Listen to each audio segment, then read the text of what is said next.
Hey everyone, welcome back and happy Tuesday. All right, guys. Well, we're back to talk about some housing issues going on with the housewives because we have one who just sold their house after slashing, I think it was like $6 or $8 million, which is insanity. And then we have another one who has a lien.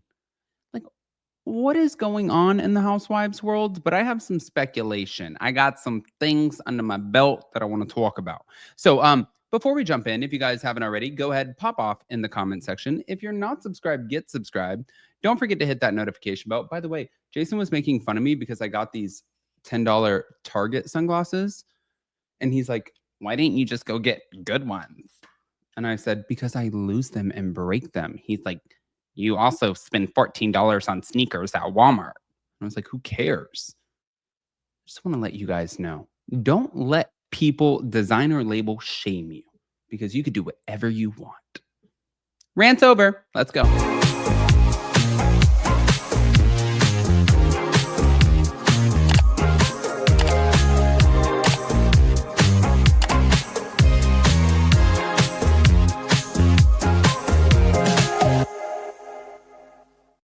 All right, guys. So you know that Porsha Williams is still going through her divorce with Simon Gobadia.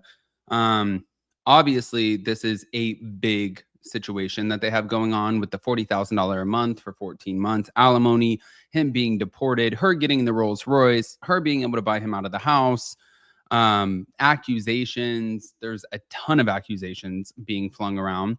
Him saying that she used him. And also, he was claiming that she literally was asking for an allowance, which I thought was interesting. He was saying that she was asking for an allowance as soon as they started dating, that she wanted like $30,000 a month. And I was like, wait, what? So she just immediately all of a sudden came out and said, oh, okay, well, I know you have money and I have money too, but why don't we just do an allowance? I'm just a little smitten by that. I'm kind of taken aback. But okay. So we'll just move on from that. But this is what's being said. So moving on. Pretty much what they're saying right now, and I'm gonna pull up the Simon thing. Porsha Williams is facing a $205,000 lien on her $7 million Atlanta mansion amid Simon's debt to the divorce attorney. So the lien stems from Portia's ex, Simon, who allegedly owes his divorce attorney $205,884.25 for services rendered during the divorce. But the mansion, which this place is fucking huge, 15,000 square feet, 5 bedrooms, 8 bathrooms. It's valued at about 7.3 million. That was awarded to Porsha in the divorce as long as she can buy him out of it because they both put 50-50 down. Now, under the settlement, Porsha must sell or refinance the home within 36 months to remove Simon's name and must split half of the equity with him. But Simon also owes Porsha $224,000 in legal fees and agreed to spousal support of $40,000 a month for 14 months. I'm sitting here looking at this and I'm wondering, what the is going on? But this is him talking about her. Here we go. You decided to go on this journey with your now? There were red flags. I think the first red flag was the fact that I was approached about an allowance because she wasn't going to be working. Mm-hmm. Literally 1 month into that relationship, that was the first red flag. And I paid her $30,000 a month, you know.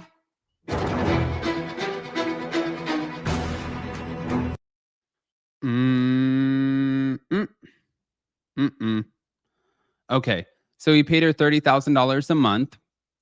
And he was saying that it was because she didn't want to work. I'm wondering, did she not want to work and do the show because he was obviously with Fallon before and she knew she was going to get attacked? It's like, Simon, that's a lot of money. Like, we sitting here looking at you. Mm-hmm. She's about to say, we're sitting here looking at you like cross-eyed and crazy. It's a lot of money. Yeah, well, okay.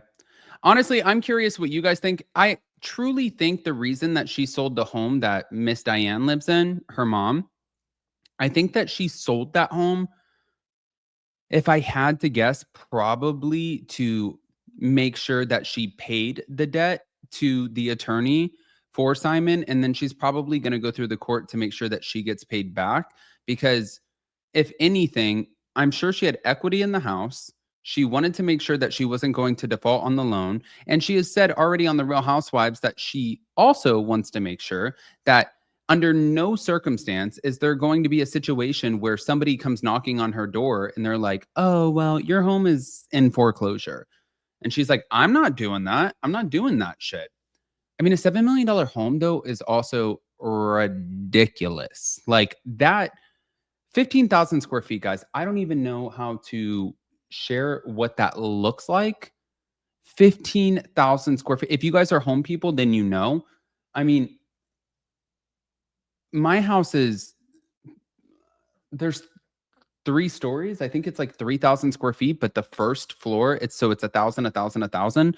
But the first floor is like garage and game room, and there's no AC or anything down there. So it's like really only 2,000 square feet.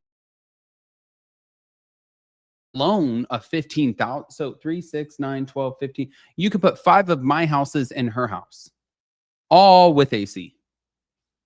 Damn. But moving on.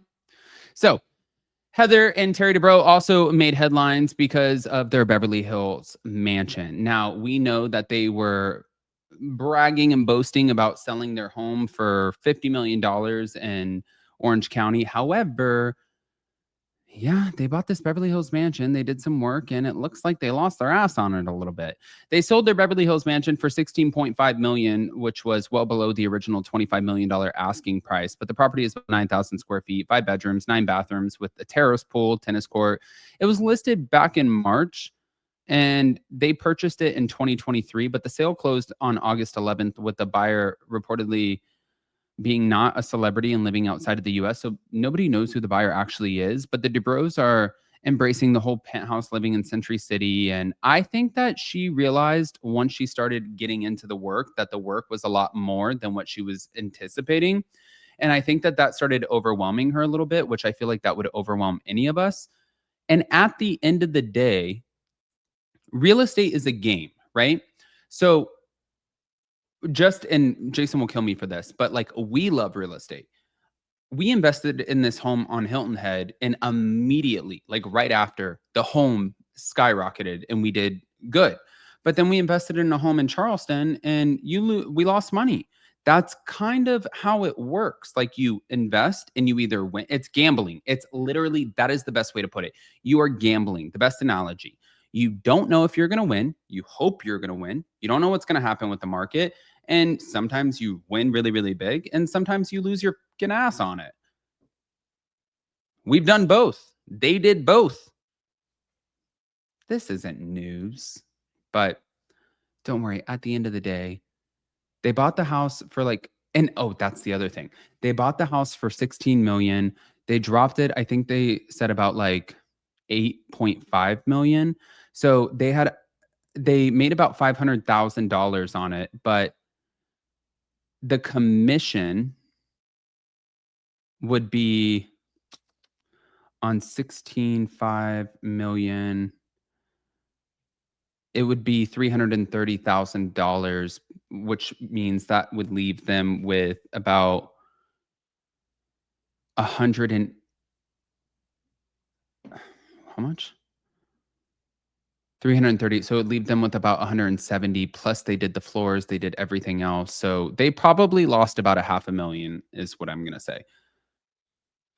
Thank God you guys made $50 million on the sale of your other home. I want to hear what you guys think, guys. Pop off in the comment section, smash the like button, show some love, and we'll see you next time. Love you guys. Bye.